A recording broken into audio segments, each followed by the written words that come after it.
My Mother is a Wonderbolt. Written by Blueball-Blitz. Chapter 1. A Fun Day Out. Leadership is defined as a process of social influence in which one pony can enlist the aid and support of others in the accomplishment of a common task. In Spitfire's world, there was no such thing as a common task. She is one of the Equestria's elite flying aces and head of the famous acrobatic team known as the Wonderbolts. Of course, there are some slight downsides to this. Sprained wings, a few gashes here and there, and occasional concussion. That never stopped Spitfire, really. She didn't know how to live life any other way. After all, when you have no family, you have to make your own life. It was a secret Spitfire kept from everyone, including her best friend and co-worker Soren, who had been working with Spitfire since they were back in the academy. Spitfire had never found the need to tell anypony, nor had she ever been confronted about her past. But today was all about to change. Spitfire had just performed at their main stadium in the great sky city known as Cloudsdale. The yellow Pegasus was now in the main VIP hall, which was the gathering for all the rich Pegasi who had paid to see the Wonderbolts personally. The thing Spitfire didn't like about these events was the rich ponies in Equestria only talked about one thing: business. There was never any normal conversation, just lots of ponies talking about how much money they're going to make after letting the Wonderbolts advertise for them. Spitfire hated every minute of it. The leader of the Wonderbolts casually walked around the Cloud Hall, trying to spot out any ponies who she could at least talk to without getting into a business proposal. Then, out of the corner of her eye, she saw a flash of rainbow. She turned around to see a rainbow-maned Pegasus at the VIP entrance, arguing with the guard at the entrance hall. Her ears perked up and the faint words floated to her over the din of the party. "Come on, I just need to speak with Spitfire," the rainbow-maned Pegasus pleaded. The guard shook his head firmly. "Sorry, but you don't have a pass, you don't get in," the stubborn security guard said, as he held his position in front of the red rope. Spitfire approached the desk and tapped the security guard on the shoulder. The large gray stallion turned around to face Spitfire. "Can you let my friends in, please?" Spitfire asked, giving the stallion one of her captain glares, which would even give Fluttershy a run for its money. The stallion guard gulped before nodding and undoing the red rope, letting Rainbow Dash in. "Hey, thanks, Spitfire," Rainbow Dash said as she turned to look at the guard. "You just hope that if you ever fall off Cloudsdale's Coliseum, I'll be there to catch you," Rainbow Dash replied with a smirk. The two fast flyers made their way back into the hall. Spitfire turned to see Rainbow Dash opening her backpack and letting a small orange Pegasus jump out. She checked her mane and then turned to look at Spitfire with widening eyes. Rainbow Dash smiled. "Spitfire, this is Skulu. She's my sister, and it's her birthday today," Rainbow Dash said with a sheepish grin on her face. Spitfire looked down at Philly. "Never knew you had any siblings, Dash," Spitfire said, ruffling Skulu's mane, making the filly giggle. Rainbow shrugged. "She's not my sister by blood, but I did agree to take her under my wing." She looked down at the Skulu with a grin. "Didn't I, Squirt?" Rainbow Dash asked Skulu, who nodded with a smile a mile wide. "Yeah, Rainbow Dash is awesome," Skulu said, jumping into the air, flapping her small wings. Spitfire giggled. "Well then, you need to come with me. Let's see if we can't get you a few birthday gifts," Spitfire said as she turned and led the two Pegasi into an abandoned table which Spitfire had used only a moment ago to sign her autographs for her fans.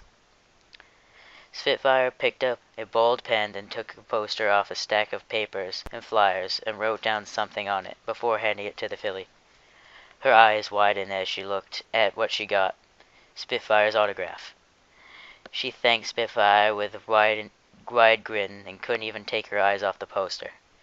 Spitfire thought she needed something more, though. She looked up and remembered that she had left her flight goggles on her head. She took them off, signed the strap, then handed it to Scootaloo. The little filly gasped with excitement, and Rainbow's jaw hit the floor. "Are you sure, Spitfire?"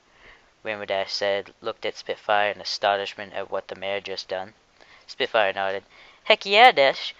We get a new pair of goggles each time we go on stage. It's not a big deal," Spitfire said casually.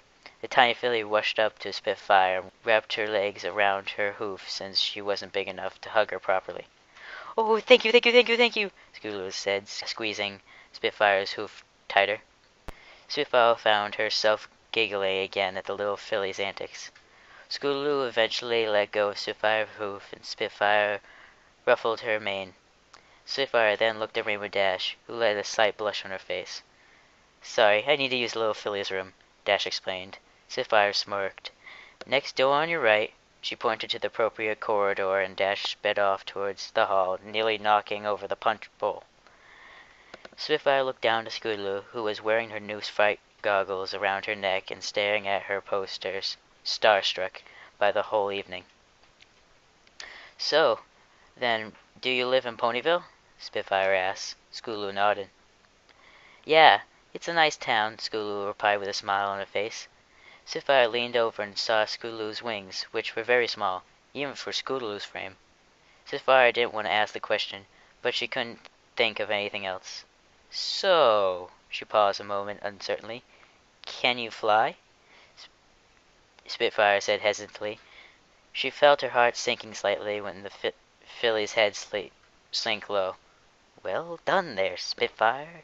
You've known her for 10 minutes, and you've already made her feel like crap," she thought to herself. Spitfire put a hoof on the filly's back and leaned down to meet her at eye level. "Hey, it's okay if you're a bit late," she said nervously. I was too," she added without thinking. Scootaloo looked up at Spitfire with wide eyes. "Really? You?" she asked. Spitfire ruffled her mane. "Sure, I wasn't much older than you, probably." She leaned in and whispered into Scootaloo's ear. "Don't tell anyone, but I was 11 when I first did it." She drew back, and Scootaloo looked at her, amazement in her eyes. "No way," she said. Spitfire shrugged. "Yeah, I first flew when I was 11. Then I had my first crash soon after that." She chuckled at her own misfortune. Spitfire then suddenly remembered. "I've never told anypony about that," she thought. Just then Rainbow Dash returned. "Hey, is this place just full of rich ponies, Spitfire?" Rainbow Dash asked, raising an eyebrow at the yellow Pegasus. She just nodded as she got back up onto all fours and looked around the hall. Then an idea popped into her head, with a shy smirk tugging at her lips. She looked down at Scootaloo, mischief in her eyes. "Hey, Scootaloo, you want to have some fun?" Spitfire asked. Scootaloo looked up and nodded. Spitfire leaned down and whispered into her ear. 5 rich Pegasi were standing in a circle with their drinks in their hooves. Scootaloo looked back at Rainbow Dash, who gave an encouraging nod. Scootaloo grinned and walked up to the ponies standing around them. She tapped the stallion's hind leg, to which he and the other 4 mares in the group turned to face the orange filly. Scootaloo put the plan to action, widening her eyes as she put on her most innocent tone. "Hi!" Scootaloo said as she looked at the stallion. All 4 mares around him awed and said hello to the young Scootaloo. Meanwhile, Spitfire silently moved up behind the rich snobs who had just put their drinks behind them as they leaned forward at the adorable sight. Spitfire could hardly contain her laughter as she switched the drinks that were on a small plate and casually walked away. Spitfire then winked at Scootaloo, telling her the job was complete. Scootaloo then looked back up at the mares before smiling and taking off. Spitfire, Scootaloo, and Rainbow Dash burst out laughing when all the mares tried what they thought was their original drinks before spraying the contents all over the stallion in front of her. "Great job, Squirt," Rainbow Dash said, Scootaloo rolling on the floor giggling. After the 3 recovered from the prank, Dash sighed and looked at the clock before turning back to Scootaloo, who was still talking to Spitfire. "Come on, Squirt, we gotta get going," Rainbow said. The orange filly's ears drooped as she moaned. "Can't we stay any longer?" Spitfire felt her heart sinking again. She smiled and put her hoof under the small filly's chin, lifting her head up. "Hey, Scootaloo, it's okay. I'm sure I can come visit Ponyville sometime," Spitfire said with a happy tone. Scootaloo cheered and pumped her hoof up in the air again, just like when she first met Spitfire before making her way over to Rainbow. "So when can we come over, Spitfire?" Scootaloo asked with a hopeful tone. Spitfire pondered for a moment before saying, "I can come over next weekend. How does that sound?" Spitfire asked. Scootaloo beamed with excitement. "That sounds awesome!" Scootaloo replied. Spitfire leaned down and ruffled the filly's mane again. But this time Scootaloo hugged her neck. Spitfire felt the warmth of happiness wash over her. She hugged the filly as she felt a new connection towards Scootaloo. Soon, though, the hug ended and the two Pegasi waved goodbye to Spitfire before leaving. After a few more hours in the VIP hall soon dispersed, and a worn-out Spitfire made her way to her room.